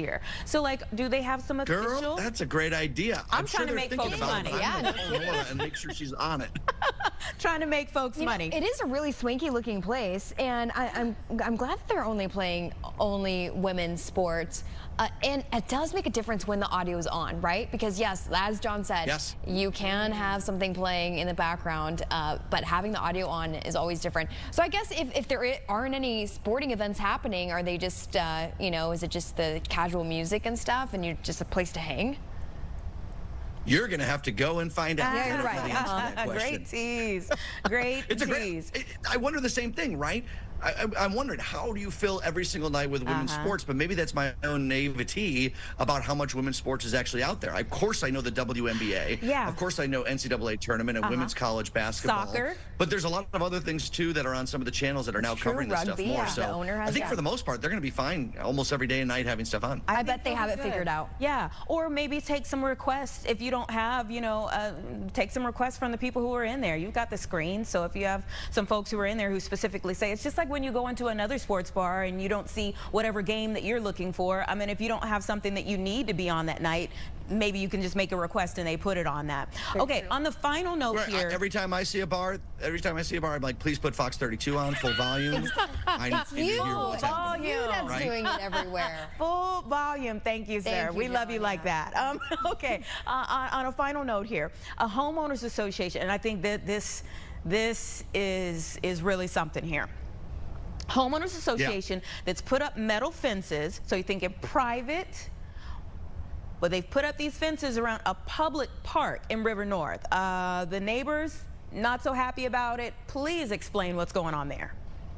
Yeah, this is a little complicated. So that's what I thought too. It's like a fully public park owned by the park district. Not quite. It's actually a part of a rezoning when they redid this whole area. They said, yes, you can have parks that's part of your homeowners association, like a condominium surrounding parks or little townhomes, which is what this is, surrounding parks. And yes, that is part of your property. But what you cannot do is you cannot not allow people to be there. It's like a public-private agreement. So it's not like they went to Humboldt Park and put fencing around it. It is their property. But it is in an agreement in the zoning change they made for this that they still make this publicly accessible. There's no rule saying they couldn't put fencing there, but when inspectors went in Friday and they just put this fencing in over the series of the last couple of years, and there's like maybe some legitimate concerns, right? There were some break-ins, there were some people living there, and the neighbors and the people that live in this homeowners association raising legitimate concerns about safety, right? So they put this fencing there. The problem is when inspectors went there, these gates that you're seeing were locked. And there were not signs that said this is a public park from 6 a.m. to 11 p.m. or whatever the hours are.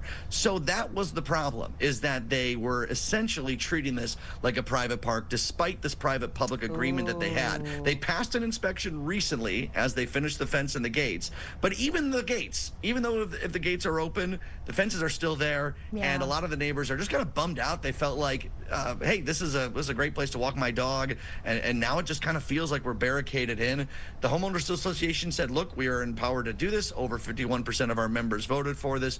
We do it. And maybe there's, again, that middle ground. Don't lock the gates and post signs saying that you can be here from sun up to sundown or till 11 p.m., whatever the hours are, in accordance with the city. The problem was they failed an early inspection.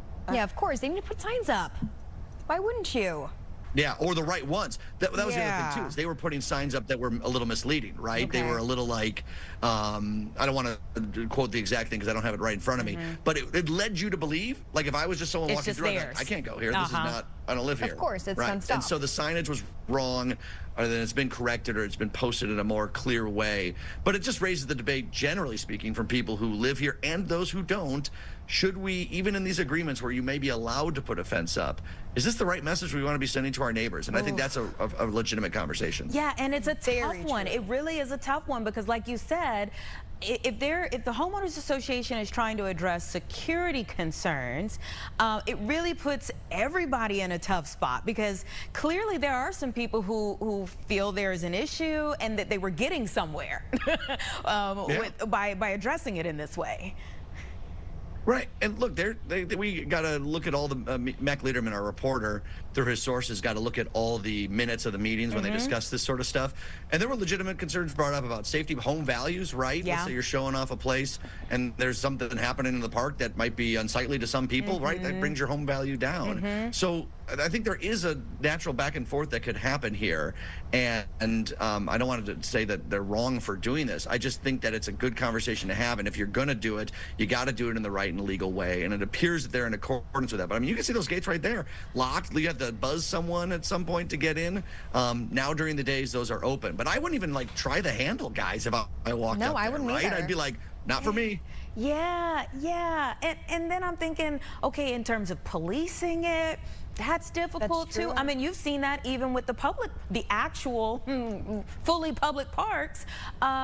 When you do have like the homeless population living there, and they've tried to clear some of these, and that even becomes an issue. Yeah, for sure. And right, like it becomes an issue where if it's a public park, and again, this is a public-private, so it's a little different, but I see what you're getting at here, Anita. Like we've had encampments, right? Of unhoused people taken down this year by the city. Right. Well, and you might say, oh my gosh, where are these people going to go? That's crazy. They're just sitting there on the park. Well, guess what? When there's a bunch of them and now you can't play baseball at that park, they are now infringing on your rights to enjoy a public space. So it's a real tough needle to thread, to be honest. It really is. Because you don't want more neighborhoods to do this too. You know, that's another part of the discussion. Well, John, thank you so much for joining us. You always are a wealth of information. You guys are like the start of my weekend, even though I know we have a day and a half technically. I'm like, wait, it's I'm not just like Friday. already in that mode. You know what? At this point, it pretty much is our Friday. He's getting our hopes up, but we still have an alarm clock to go off in the morning again. Don't bring up the alarm clock. All right, Sip your thank you tea in so peace. much. Sip your tea in peace. Yeah, take care. All right, bye-bye. We're back after this.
Back to Chicago Now. We've talked a lot this morning with Block Club Chicago, with Chalk Beat, a lot of different topics. Some good conversations. Yes. Now we're switching it up a little bit. We're talking about foodborne illnesses because unfortunately something as simple as peanut butter or lunch meat can sometimes be dangerous in very certain situations. So we want to make sure that you at home are informed and you're being safe. So we're going to bring in CEO of Stop Foodborne Illness, Sandra Eskin. This month happens to be National Food Safety Education Month as well. So, you know, first of all, Sandra, I'm going to ask you, what defines a foodborne illness? A foodborne illness is caused by bacteria or a virus or a parasite that contaminates any food item. Yeah.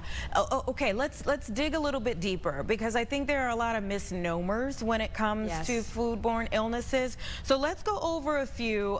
Maybe we can mention them and you can kind of go more in detail, some of the common misconceptions, like how long food can be out, or how long before you know that you've gotten sick with a foodborne illness. If only the answers were simple. I'll do my best, though. On the first one, if you're preparing your own food or even bringing takeout into your house, the rule of thumb is that you shouldn't let food stand on the counter and be out of the refrigerator, if it's supposed to be refrigerated, after 2 hours.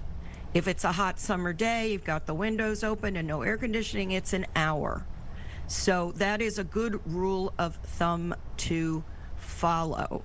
And then on the second question, why don't you tell me a little bit more what you're thinking on the second one? Well, you know, I think that a lot of times, like, you go to a restaurant, the next morning you wake up, you're sick, and you're like, oh, it was the restaurant I had last night. Is it the restaurant I had last night, or could it have been the one I had 2 days ago? Thanks for that. Unfortunately, it depends on the pathogen. It depends on the germ that's making you sick. In some instances, you're going to feel pretty bad pretty quickly within a day or so and start showing symptoms. But some infections, like listeria, don't manifest for at least 2 to 3 weeks. So that's what the challenge is. The ultimate question, what did I eat to make me sick? You know, Sandra, I don't know if you can answer this, but I think with that same thing, people get like a stomach bug or they're feeling ill, and they automatically think, oh, it must have been food poisoning. It must have been food poisoning. What are the symptoms that differentiate food poisoning from actually having a virus? Great question. Again, it depends on the severity, but you will see sometimes vomiting, loose bowels, fever. So these are symptoms that we often associate with any type of a virus, as you note. Of course, if these symptoms continue for longer than a couple days, or for example, if you start having blood in your stool, that's a sign that this could be something serious, could be foodborne. Go see your doctor, go see a health professional, and make sure they test to see if in fact it is a foodborne illness. And let's go over the smell test, the taste test. Is that really nothing, or is there some merit to that? Unfortunately, you can't taste or smell a foodborne illness per se. Chances are, in that scenario, you open your refrigerator, you open some particular food product. A lot of times that's spoilage bacteria. It's unpleasant to eat. It doesn't taste good, but it's not a foodborne bacteria. How about the 5-second rule? You know, you drop something on the ground, you're like, oh, you know what? Yeah, 2 seconds, we're good. Can that sometimes be dangerous? It's funny, I'm laughing because there actually was a research study done in the last number of years, and it's out of Rutgers University, New Jersey, Don Schaffner, and they tested a number of different food products on a number of different surfaces, and then tested to see if they had picked up any bacteria or other unpleasant thing. My recollection, but I advise you to check it out, is that gummy bears on shag carpet were a problem. But again, that's my recollection. I I recommend that you take a look at it. It's actually pretty interesting. Oh my goodness. Take note of that. Don't eat gummy bears after it falls How many on the things shag get caught carpet. in the shag carpet? I get where you're going with that. It depends on how clean your floor might be at home. Yeah. You know, if you're scrubbing it, maybe you're okay. You got pets and all the rest of it. Yeah. You got a lot of stuff in the shag carpet. So let's talk about how serious this can get. Obviously, in some instances, we're talking about, you know, a bowel issue or, you know, having an upset stomach. But then we also have a couple of instances that we have listed on our cards here. A cancer survivor who died after eating the tainted peanut butter. A Holocaust survivor who died from listeria after eating tainted lunch meat. Like, this could be deadly. Yes, it could. The government estimates that every year 48 million people get sick from a foodborne illness, 128,000 are hospitalized, and an estimated 3,000 people die. Who are these people who die? It's vulnerable populations. Older people, a couple of the instances, the first two that you mentioned, did in fact involve older people, young children, pregnant women, and people of any age with a compromised immune system, whether it's from an autoimmune disease or something like chemotherapy treatments. So for most healthy people, it's a couple days of tummy trouble. However, from vulnerable populations, it could be deadly. And it is so sad to hear that as someone who survived a Holocaust. Yeah. You know, at the end of the day, ate some tainted lunch meat, and that's ultimately how they passed. You know, let's talk about, you mentioned not leaving your food out for too long. Well, some people will argue, okay, well, what if I put it in the microwave after those 2 hours of it being out? Does that necessarily kill, you know, whatever has happened on your food the last 2 hours? Sure, great question. Of course, you have to assume that there is some sort of contamination to begin with. That isn't always the case. And if you want to kill bacteria and other pathogens, heat, adequate heat will do that. So it depends on the food, and it of course depends on the strength of the microwave and how long you heat it. So as a general rule of thumb, cooking kills bacteria, but it has to be thorough cooking. All right, let's go over what reduces our risks. Let's help some folks out. We've grossed some out, but let's help some folks out. What is helpful to reduce the risk of a foodborne illness? Understood. Before I list those, and they're very, hopefully easy to remember and easy to do, remember, food companies' responsibility is to produce safe food.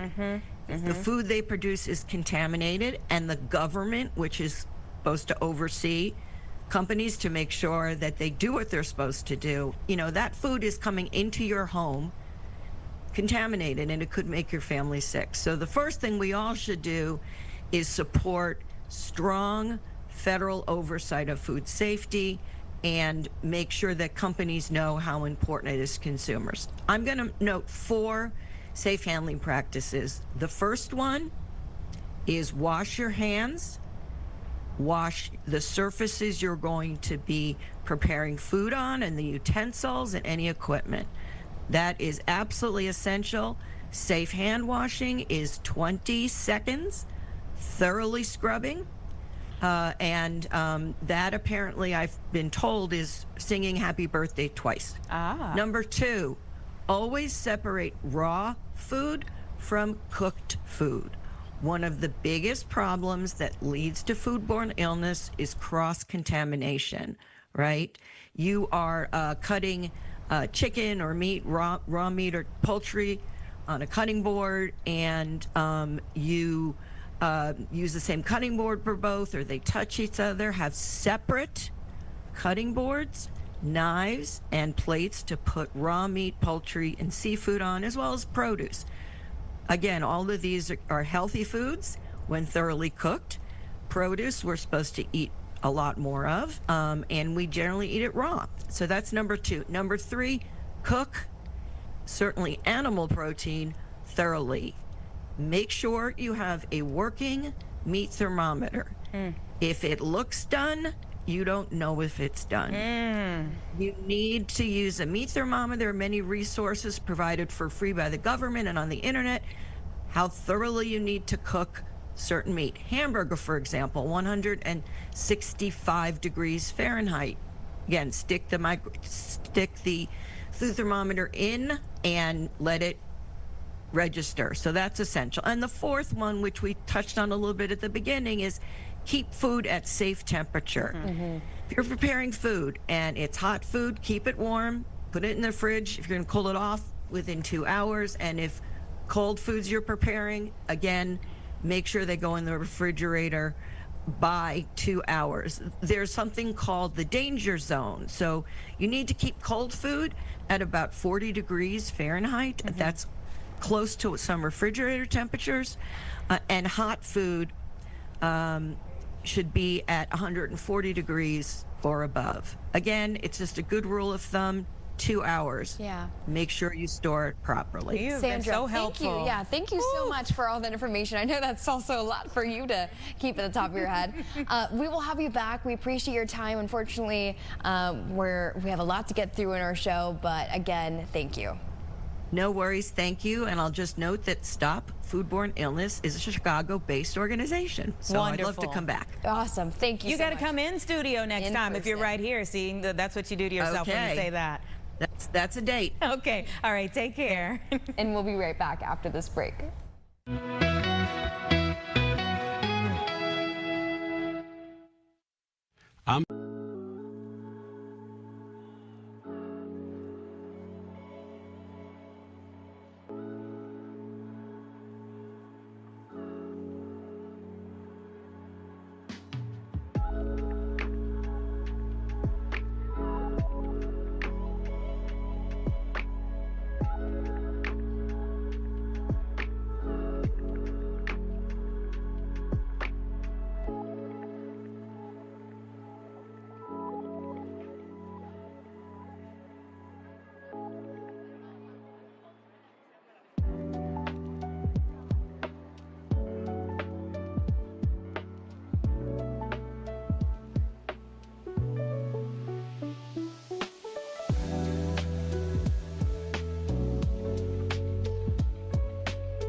Everyone, welcome back. You know, we are so elated to have this next section. When you talk about like the time period of the year that we're in, especially for Chicago, you think like this weekend, we've got the Lifetime Chicago Half Marathon. We're about 3 weeks away from the Bank of America Chicago Marathon. So marathons are kind of like a running theme here, quite literally.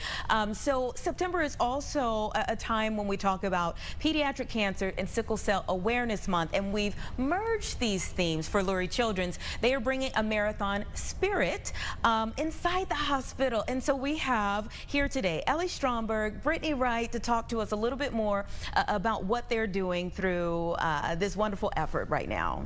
Good morning. Good morning. Hi. Thank you so much for coming in. So let's talk about this mini marathon. For people at home who aren't familiar, you've been doing it for 3 years. What does this entail? So it's a part of our division fundraiser that we do. So it's called A Little Lighter, our fundraiser, and basically our mission is to take the heaviness of childhood cancer and sickle cell disease and other blood disorders that we treat and try to make things a little lighter, whether that's physically, emotionally, financially. And one of our ways we have been fundraising is through having a marathon team the last few years. So I wanted a way to kind of tell our patients and families, like, hey, we have this marathon team that's been fundraising, you know, for all these resources we've been able to add to our unit.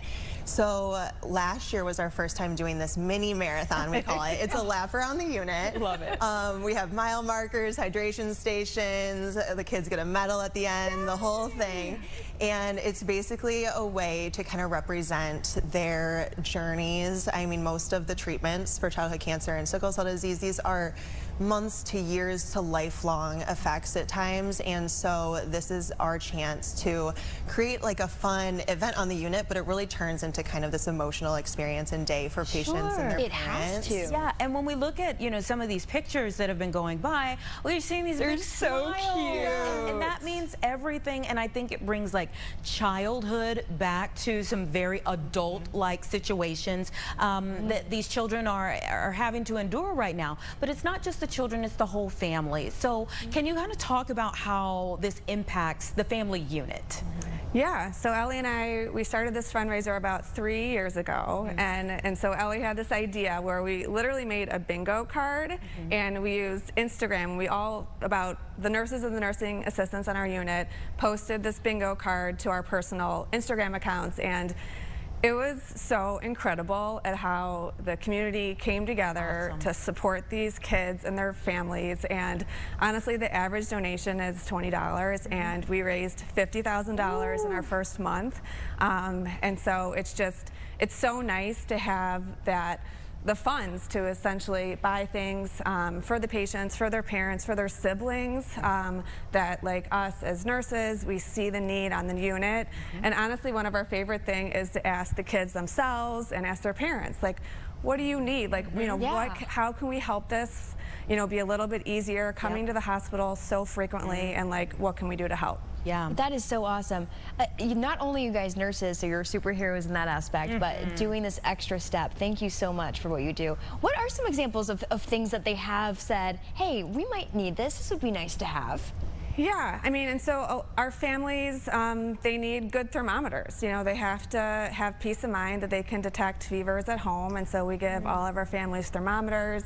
A lot of our kids go home and their treatment is in a backpack at their house, and so we bought a bunch of cute backpacks that, you know, toddler and school-age friendly designs, and so kids get to pick out a fun backpack to have their treatment. Like Bluey all the time? Yeah, you yes.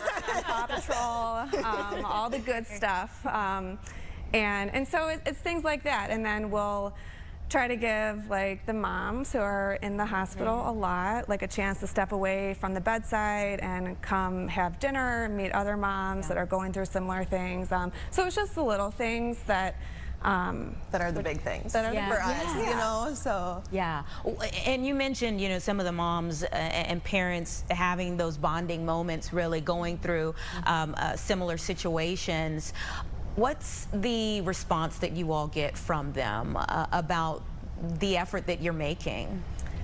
I mean, I have loved doing this the last few years because I always hope that patients and parents know how much we want to be doing this job, and everyone is in this role because they wanted to, for working in pediatric hematology, oncology, and stem cell transplant. So we use this fundraiser to basically show how much we care and show our passion behind it.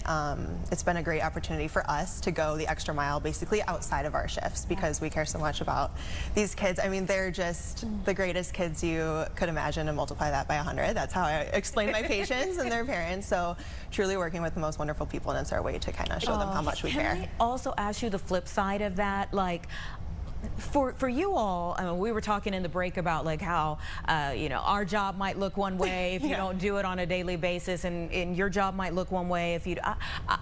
I could see, obviously, in these moments, like the best part of your job.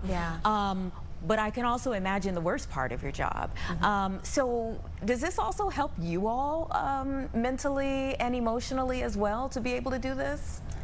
Definitely, and Ellie and I talk about it all the time that, not every day is a good day on our unit. And so it really, when we do have good days, it makes them that much more special. And it's our coworkers and these awesome families, that we're meeting and treating that really just make the good days that much better. Oh, these cute little faces as they're popping up on the screen and big smiles. It's so fun. Oh, do you guys have any stories of like a reaction from a patient just with this whole mini marathon experience? Yeah, so it was really cute because it was kind of a whirlwind of a day for me. I mean, I was sweating before we even started the mini marathon. I was like, oh gosh, I feel like I just ran a marathon. But we did this event and it was really just like 30 minutes, start to finish. By the time we, everyone got like a Polaroid picture at the end and they got a hat and they got their medal.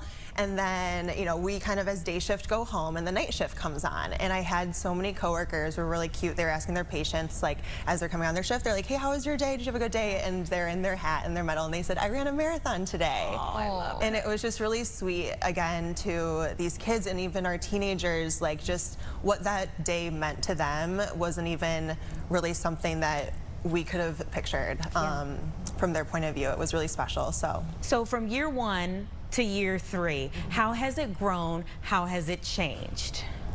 Oh gosh. I mean, if you told us during our little hallway conversation, we were like, let's do this Instagram fundraiser and see what happens, we would have not known. We'd be sitting here with you 3 years later. We were so surprised, honestly, at the amount of money that was able to be raised. And we were like, okay, now we need, a game plan for how to make this sustainable and so we can keep doing it year after year. And so our fundraising efforts have grown, more than Instagram. And so now we have an Amazon wish list that honestly we have our patients. They help us pick out what to put on there. We ask their parents and their siblings, like, what would you want to be on here? And then the marathon, which Ellie talked about, is a big source of our fundraising. So 42 runners, how exciting. Real quick, because we're running out of time, how can people at home support you guys through this mini marathon? Yes, great question. So we, just for a Little Lighter in general, we have a few ways you can get involved. So we have our direct donation page, which is on our website, alittlelighter.org. We have our Amazon wish list, as Britt mentioned, which is really great if you feel passionate about like making a hospital room just feel a little more homey for a couple months. We have string lights, room decor, stuff like that, medical supplies on there. And then one of our favorite things just the last few years has been getting to build this community and expand outside of our floor, outside of our hospital, outside of Chicagoland area, even to like across the country. So we have an Instagram. If people would like to follow along, we share patient stories, talk about their families, and then even our stories about like why we do this. Thank you, ladies, so much. Thank you so much for Take your care, time. everybody. Appreciate it. Thank you. See you tomorrow for Friday.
Live from Chicago, this is Fox 32 News at Noon.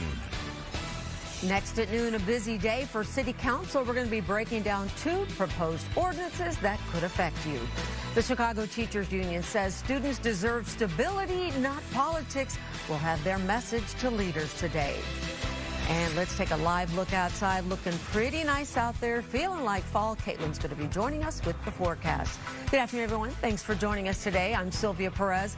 Chicago City Council is meeting for the first time since July with multiple topics on the schedule. They include concerns about the Obama Center on the South Side and dogs in restaurants. Joni Lum, that is, has an update for us. Community activists have been working to keep housing affordable on the